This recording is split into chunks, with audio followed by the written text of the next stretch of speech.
Good morning छात्रों। आज हम आपको सॉल्यूशन वाली यूनिट से परासरण दाब के नियम, कल आपको परासरण दाब समझाया था, आज परासरण दाब के नियम बता रहे हैं।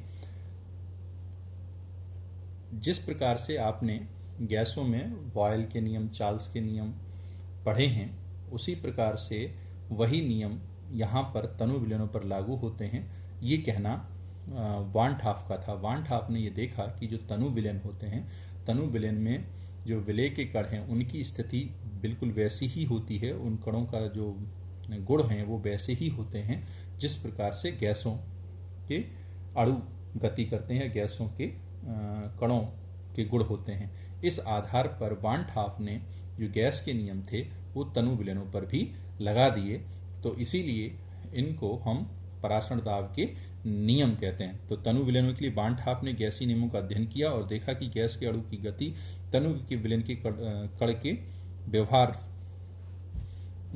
करती है और तनु विलयनों के लिए इन नियमों को परासरण दाब के नियम कहते हैं। इसमें सबसे पहले है वायल वान ठाफ का नियम।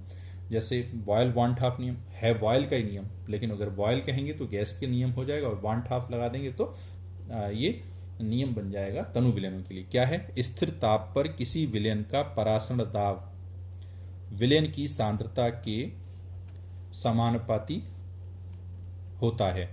परासरण दाब विलयन की सांद्रता के समानुपाती होता है स्थिर ताप पर। तो P समानुपाती C और C बराबर होता है 1/V। V तनुता अर्थात किसी विलयन के V लीटर में 1 मोल उपस्थित हो तो विलयन की तनुता कहलाती है। तो C बराबर 1/V। तो P समानुपाती C। अब जब इसको देखेंगे तो P समानुपाती C की जगह हो जाएगा P समानुपाती 1/V। तो P इंटू B बराबर हो जाएगा K कांस्टेंट है, तो इसको हम ऐसे कह सकते हैं कि P1 V1 बराबर P2 V2 बराबर कांस्टेंट, जहां P1 P2 विलयनों के परासरण दाब हैं और V1 V2 उसके आयतन है। ये इसका जो रूप, ये वाला जो रूप है वो रूप कहलाता है व्यापक रूप। इसी प्रकार से चार्ल्स वान ठाफ नियम। चार्ल्स वान ठाफ नियम में क्या है? स्थिर सांद्रता पर किसी विलयन का परासरण दाब P उसके परमताप T के समानुपाती होता है। तो P समानुपाती T, तो P बराबर KT और P अपॉन T बराबर K कांस्टेंट है। तो इसमें फिर इसका बड़ा रूप लिखेंगे तो बड़े रूप में हो जाएगा P1 अपॉन T1 बराबर P2 अपॉन T2 बराबर कांस्टेंट। ये इसका व्यापक रूप है, जहां P1 P2 विलयनों के परासरण दाब हैं और T1 T2 विलयनों के परमताप हैं। अब परमताप कैसे निकालते हैं? तो परमताप निकालने के लिए T डिग्री सेंटीग्रेड पर 273 जोड़ देते हैं, क्योंकि परम शून्य से नापे गए ताप को परम ताप कहते हैं और परम शून्य कहलाता है -273 डिग्री सेंटीग्रेड। -273.15 डिग्री सेंटीग्रेड को परम शून्य कहते हैं, लेकिन व्यवहारिकता में इसे 273 डिग्री सेंटीग्रेड भी कहते हैं। तो -273 डिग्री सेंटीग्रेड को परम शून्य माना गया है। उस परम शून्य से नापे गए ताप को हम परम शून्य ताप कहते हैं। इसलिए जो साधारण ताप होता है T जो डिग्री सेंटीग्रेड में नापा जाता है उसमें 273 जोड़ देते हैं तो वो अपने आप केल्विन में कन्वर्ट हो जाता है, तो इसे परम ताप कहते हैं। तो इसी प्रकार से वान ठाफ विलयन समीकरण, अब जैसे आपने गैस समीकरण पढ़ी थी वैसे ही तनु विलयनों के लिए वान ठाफ समीकरण।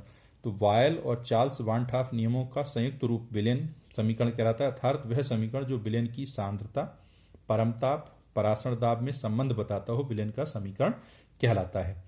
अब वायल वान ठाफ नियम से, तो वायल वान ठाफ नियम क्या है? स्थिर ताप पर P समानुपाती 1/V।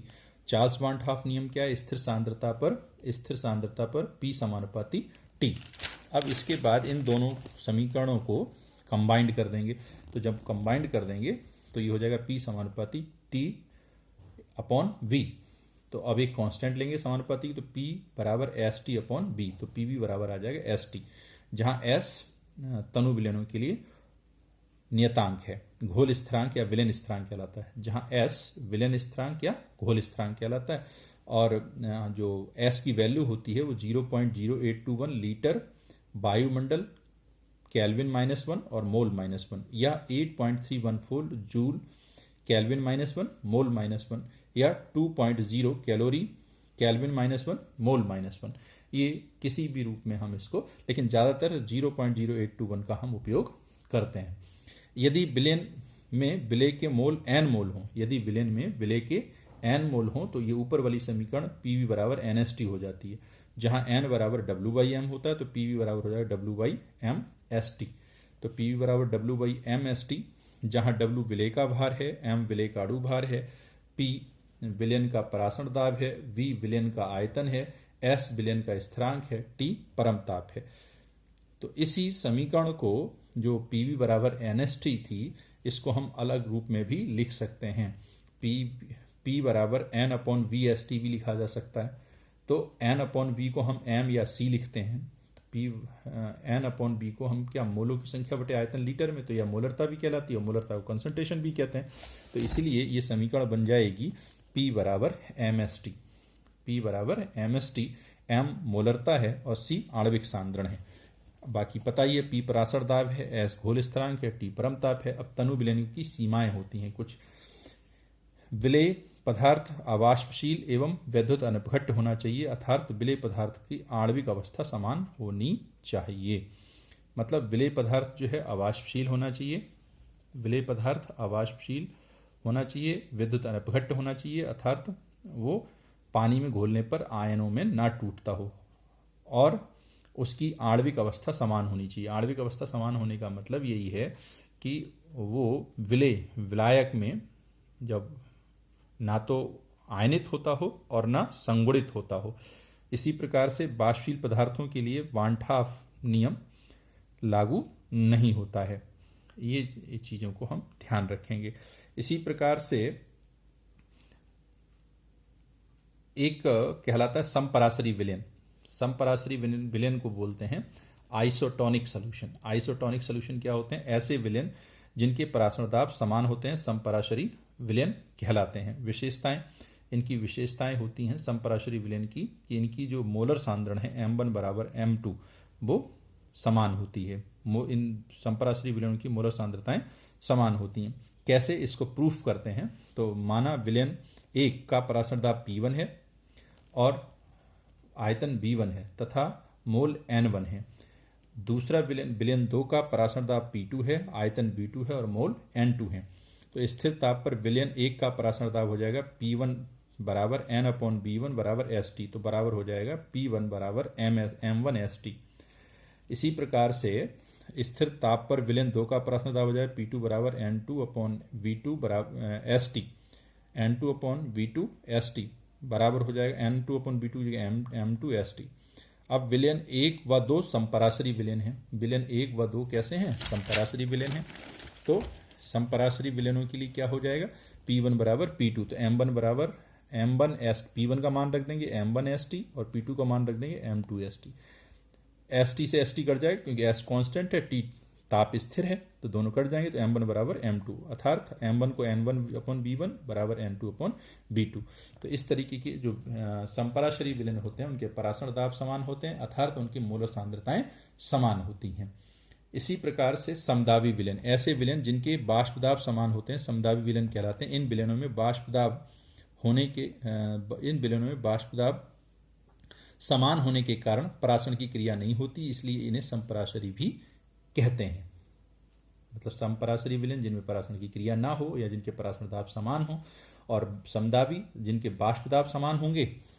इन विलयनों में बाष्प दाब समान होने के कारण, इन विलयनों में बाष्प दाब समान होने के कारण परासरण की क्रिया नहीं होती, इसलिए इन्हें समपराशरी विलयन कहते हैं। अब इसी प्रकार से अतिपराशरी और अल्पराशरी विलयन भी होते हैं। समान ताप पर दो विलयनों में से जिसका परासरण ताप अधिक होता है उसे अतिपराशरी और जिसका परासरण ताप कम होता है उसे अल्पराशरी विलयन कहते हैं। अतिपराशरी विलयन की सांद्रताएं अल्पराशरी से अधिक होती हैं।